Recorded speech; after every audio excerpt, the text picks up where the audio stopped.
Hi, my name is Jose Arriola. I'm a student at Lionel University and I work at Crunch Fitness as a personal trainer. Today I walk you through a beginner strength and conditioning program designed for a boxer in an orthodox stance. This program is for the off-season phase or beginner stage, focusing on building strength, improving mobility, and correcting imbalances. Before creating this program, I performed 2 key assessments. The first was the overhead squat assessment. When I performed the overhead squat assessment, I noticed that the left arm drifted forward. This showed possible posterior rotator cuff weakness and tightness in the pec minors or lats. This matters because shoulder stability is crucial for punching and overhead movements. The second was the Thomas test for the hip flexor mobility. This test showed tightness in the rectus femoris and the psoas, but mainly on the left leg. Tight hip flexors can reduce stride length, limit rotation, and just overall hurt footwork. A tight rectus femoris can limit hip extension and glute power, which inevitably reduces the force behind punches and flow of movement in boxing. That being said, we can move on to increasing heart rate and prepping the lower body and prep the ankles for lateral work. Arm swings and circles for 30 seconds on each side, just to improve shoulder mobility. Torso rotations, 30 seconds. Pre-core engagement. Lunge with twist as a hip opener for 1 minute. It just helps mobilize the hips and prepare the spine for movement. Lateral lunges, 30 seconds each side. Prep for overall lateral footwork.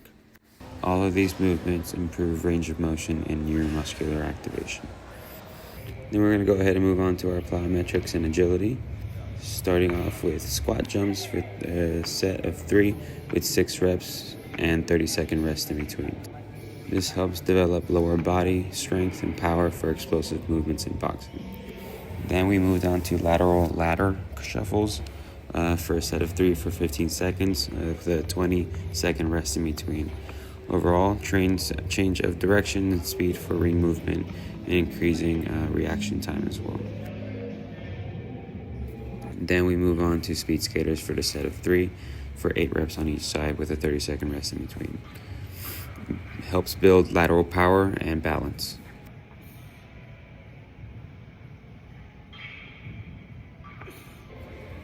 Slam balls, probably one of my favorite exercises, for a set of 3 and 6 reps for a 30-second rest in between. If you're looking to improve your overall total body power and core coordination, probably one of the best exercises to do for anyone, not just for boxing. Overall, plyometrics helps enhance the strengthening shortened cycle for our muscles for better power, helps improve agility drills, and boost motor controls and reaction time. For the resistance training portion, onto goblet squats for a set of 3 and 10 reps, 60-second rest in between. For good form, we want to consider that the knee stays right on top of the ankle. We want to focus on keeping our chest high and our core stiff.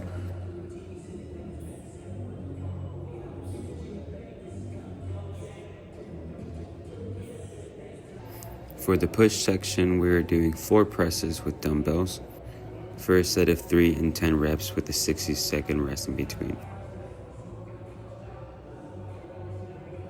Overall, just to help build up upper body strength and pushing strength for punching. I particularly like to do floor presses just because they're a little bit safer on the shoulders, since as a boxer we can tend to overload the front delt pretty easily. So my recommendation is usually for my clients who are doing boxing to do floor presses so that we don't over agitate the anterior side of our upper body.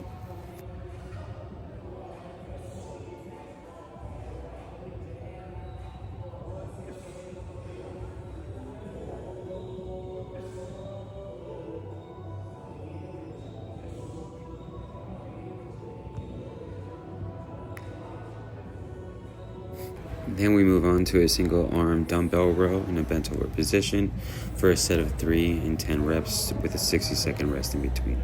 Our main focus is not only to help strengthen the posterior chain and help improve shoulder mobility, but to also counter overloading the anterior side of our body. So working on your posterior chain is really important as a boxer so that we can run into less injuries over time.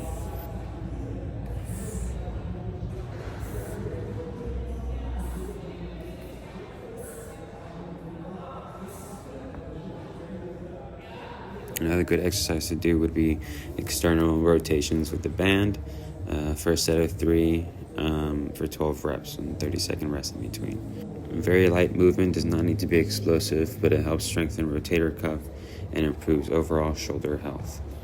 As a boxer, this is something that is probably really important to make sure that we can prevent any injuries in the future and just overall help strengthen that area for better punching control and overall shoulder stiffness. My next one would be a pull-off press for a set of 3 and 10 reps with a 30-second rest in between. Helps improve core anti-rotation stability and overall for better punching control in the transversal plane. And I'm talking about hooks, uppercuts, and I would even say throwing 1s and 2s, because that all involves core rotation and learning how to produce torque in the hip. Farmer carries for a set of 3 and 20 seconds each for a 60-second rest in between. Helps overall improve core stability and to improve grip strength for clinch control. So whenever, as a boxer, you get into someone's pocket, this is probably a good tool to have in your arsenal.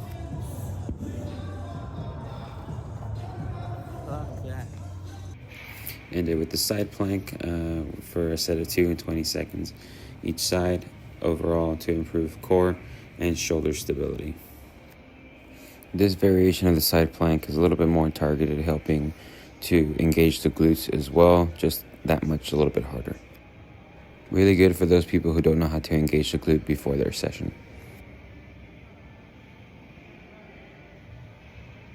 Overall, a mix of bilateral and unilateral resistant work just to help build functional strength and reduce imbalances if the boxer started with any in the first place, which usually it happens to be the case. I always say that a good workout ends off with a good cool down. So we're going to focus on a couple of cool down drills and overall some static stretches. 2 common ones for the shoulder and upper arm area is a cross-body shoulder stretch. 20 seconds on each side, 15 to 30 seconds the max.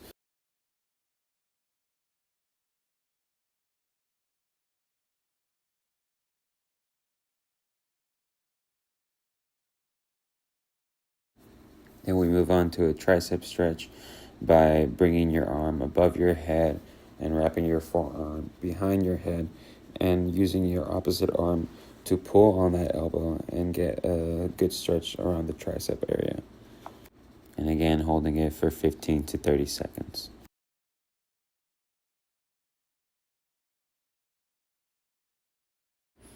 And this one's pretty common, a standing quad stretch, again, 15 to 30 seconds. Not just a good stretch, but also a good way to practice your balance in between.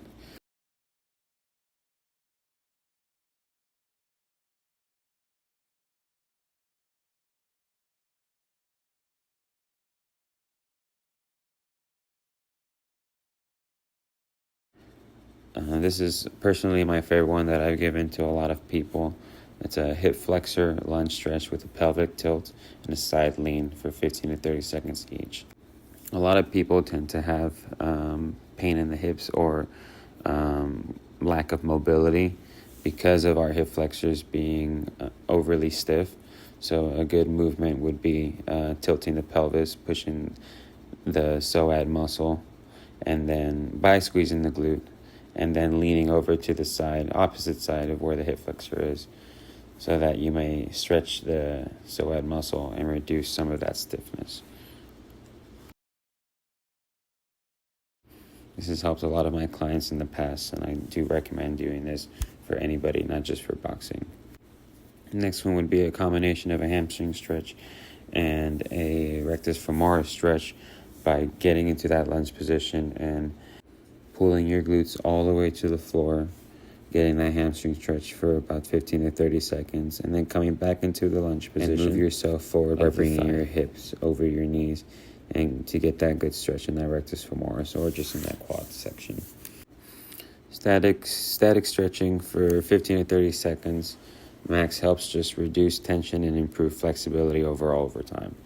Definitely needs to be more consistent with this so that we can actually improve by making these adaptations over time as well.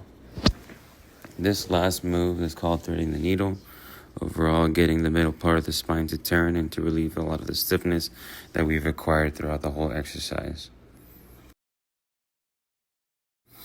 Really good for people who have a lot of stiffness in the core and have problems with moving in that transversal plane. And definitely want to consider, since this is the plane that we move in a lot whenever we're throwing our punches or just moving around and about.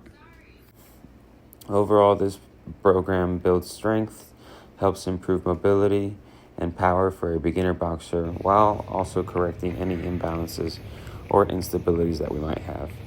So by using the assessments like the overhead squat and the Thomas test, we can ensure that the program is safe and effective. Anyways, that is all for today. I'm Jose Arriola from Lionel University, and I Crunch Fitness.